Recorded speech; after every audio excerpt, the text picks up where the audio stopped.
Every crime leaves a trail. Every clue tells a story. And every truth demands to be uncovered. Welcome to The Explainer. When we think about local elections, we usually picture community halls, maybe some colorful rosettes, and just polite debates over things like neighborhood potholes or park funding, right? But recent reports coming out of Sheffield reveal a much, much darker side to local democracy. It's a reality that is becoming increasingly dangerous for the everyday people who step up to serve. Today, we're unpacking the evidence and hearing directly from those on the front lines, just to understand exactly how the political landscape is shifting right beneath our feet. So let's dive right into this. Just take a second and process this text message. Your house should be burned down. This was actually sent to Sophia Seed, the Lord Mayor of Sheffield, during her campaign in the 2024 local elections. A local official running to serve her community, receiving a direct threat to her home and her life. It's chilling, right? This instantly highlights the absolute gravity of the issue we're unpacking today, and it completely shatters that illusion of the safe, quaint local election. Part 1. The new tone of politics. To really understand this, we've got to look at how drastically things have changed over time. Back in 1992, when Councillor Gail Smith first began campaigning, the climate was pretty standard, relatively respectful. Fast forward to 2024, and she notes that campaigning has reached literally unprecedented levels of nasty hostility. Understanding how this tone has severely escalated over the decades gives us absolutely crucial context, because this isn't just a sudden blip, it's a terrifying 30-year trajectory of worsening behavior.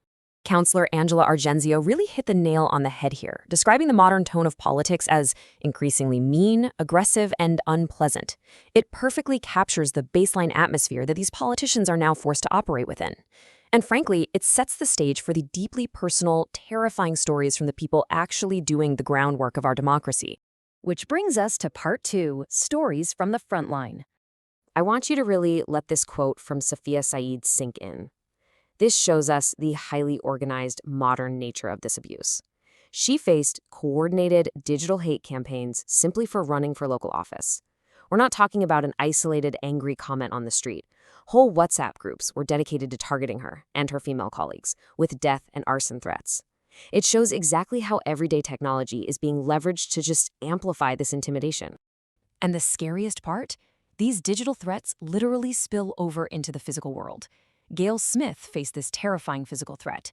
And get this, it didn't happen during some heated, controversial debate. This happened while she was performing the most basic, foundational task of any local campaign, delivering a leaflet. A totally normal democratic action met with a visceral threat of vehicular violence and arson. It doesn't stop there. Councillor Glynis Chapman had a genuinely frightening encounter of her own. Over a simple piece of campaign literature, a voter literally chased her away, aggressively shouting abuse and threatening to follow her home. Just imagine the psychological toll of that. You're out in your own community, trying to engage with voters, and suddenly you're terrified that you're going to be stalked back to your own doorstep. Now, here's the really wild disconnect in all of this. As Gail Smith points out, 99.9% of local councillors are out there doing good in their community. I mean, these are civil servants with noble intentions. They aren't high-powered national figures flanked by massive security details. They're literally your neighbors, just trying to fix local problems. Yet, they are met with this visceral, unprovoked abuse. It really highlights a massive gap between the public service they provide and the intense hostility they receive. Part 3. The gender divide in abuse. Because as you look at the stories, there is a distinct, totally undeniable divide based entirely on gender. When we look at the female experience, it involves being followed, shouted at, receiving death threats, and even having to cancel public events.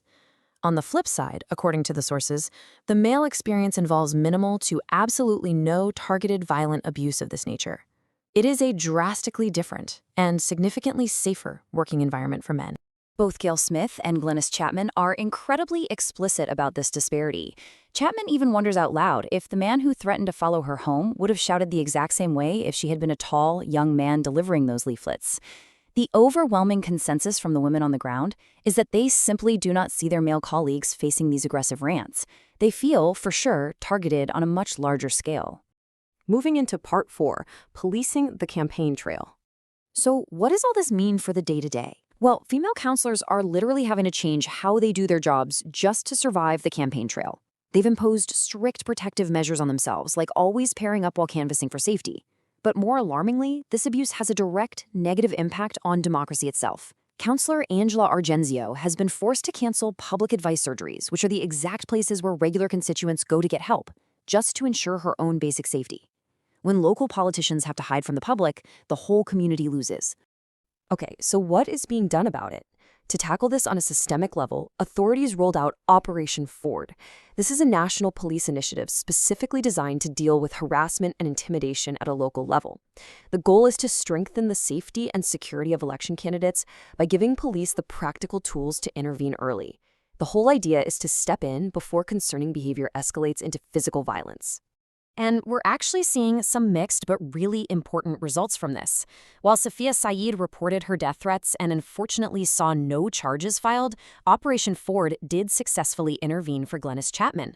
The police actually spoke to the man who threatened to follow her home, and they secured an apology from him. It proves that reporting the abuse is absolutely critical, and that early intervention can in fact de-escalate a terrifying situation. Which leaves us with one absolutely crucial question to wrap up on. If basic safety cannot be guaranteed, who is going to step up to lead our communities next? If we don't actively protect the women campaigning today, what does that mean for the future of female representation tomorrow? Honestly, the health of our local democracies might just depend entirely on how we answer that question.